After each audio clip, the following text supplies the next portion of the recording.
Joseph Brandon had come into ownership of a piece of bottomland where he planted cotton and grew hogs. The land that colored men managed to get was usually scratch land nobody wanted. Still, he courted the land every spring. He cut lines in the earth with an old till, a swayback mule, and a horse named Jim. He planted cotton seed in the topsoil and tried to conjure rain. When the land turned green, he chopped the unwanted leaves that got in the way of the buds trying to grow. By late summer, if the rains had come but not rotted the seed, if the sun had burned long enough by day, and the dew had descended by night, dry snow sprang from the earth at the tips of low scrub that came to bud with his prayers and sweat. The land would be salted with white confetti that spread out to the tree line. Then he had to bend down in the beating sun to pick the bolls, and crouch and crawl to reach the lowest buds. Before she was big enough to see over the cotton, Ida May followed her father out to the field. He gave her a flour sack to keep her occupied, and she tagged behind him and gathered cotton bolls, even though what little she brought in was not of much use. It turned out she had no talent whatsoever for the field, and didn't like the chore of picking. But her father was always out there, and picking gave her time with him. "That's how come I know about the field," she would say half a life later. "Wherever he went, I went." When he wasn't nursing the cotton, he was tending to the hogs.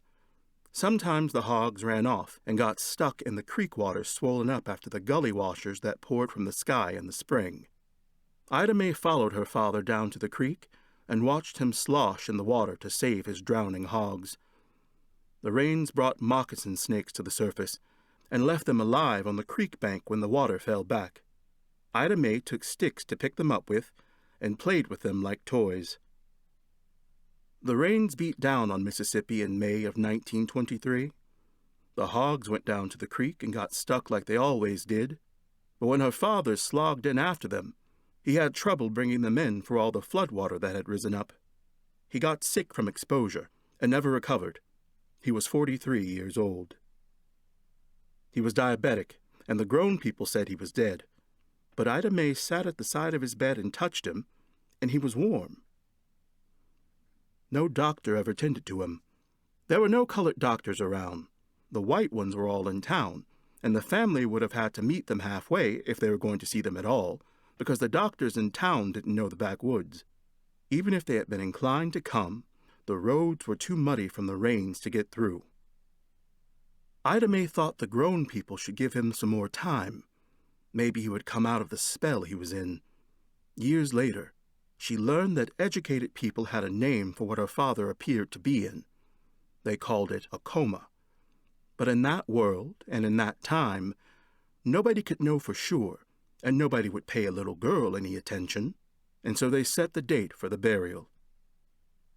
She and her sisters, Irene and Josie and Telma, didn't have any shoes and went trailing behind their mother in their bare feet to the funeral.